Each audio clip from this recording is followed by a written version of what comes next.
I spicy delights. ഇത് വളരെ സിമ്പിളായിട്ടുള്ളൊരു റെസിപ്പി ആയിട്ടാണ് ഞാൻ ഇന്ന് വന്നിട്ടുള്ളത്. പരിപ്പ് കുത്തി കാച്ചിയത് ചോറിൻ്റെ കൂടെയൊക്കെ ഒരു പെർഫെക്റ്റ് കോംബോയാണ്.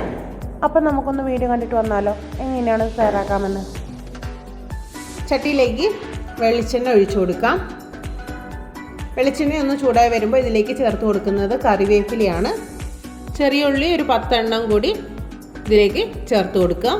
ആവശ്യത്തിനുള്ള ഉപ്പും കൂടിയും ചേർത്ത് നന്നായിട്ട് വഴറ്റിയെടുക്കാം. 1 ടേബിൾ സ്പൂൺ മുളക് പൊടിയും കൂടി ചേർത്ത് പച്ചമണം മറന്ന് വരുന്ന വഴറ്റിയെടുക്കാം. മുളക് പൊടിക്ക് പകരം ചില്ലി ഫ്ലേക്സ് ആഡ് ചെയ്യാവുന്നതാണ്. ഇനി ഇതിലേക്ക് ചേർത്ത് കൊടുക്കുന്നത് ഓൾറെഡി കുക്ക് ചെയ്ത് വെച്ചിട്ടുള്ള പരിപ്പ് ഇതിലേക്ക് ചേർത്ത് കൊടുക്കാം. നന്നായിട്ട് മിക്സ് ചെയ്ത് യോജിപ്പിച്ചെടുക്കാം. പരിപ്പ് കുത്തി കാച്ചിയത് ഇവിടെ റെഡി. ഇത്രയും വളരെ സിമ്പിളായി തയ്യാറാക്കാൻ പറ്റുന്ന ഒരു റെസിപ്പിയാണിത്. എല്ലാവരും ഇത് ട്രൈ ചെയ്ത് നോക്കുക. ട്രൈ ചെയ്ത് നോക്കിയതിന് ശേഷം നിങ്ങളുടെ ഫീഡ്ബാക്കും കൂടി ഒന്ന് അറിയിക്കണേ.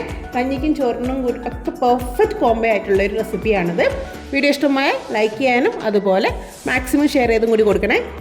ചാനൽ ആദ്യമായി കാണുന്നവരാണെങ്കിൽ ഇതുപോലത്തെ ഈസി പീസി റെസിപ്പികൾ കിട്ടാൻ വേണ്ടി എൻ്റെ ചാനൽ ഒന്ന് സബ്സ്ക്രൈബ് ചെയ്തോളൂ. അടുത്തൊരു വീഡിയോയിൽ പുതിയൊരു അടിപൊളി റെസിപ്പിയെ നമുക്ക് വീണ്ടും കാണാം. ബൈ.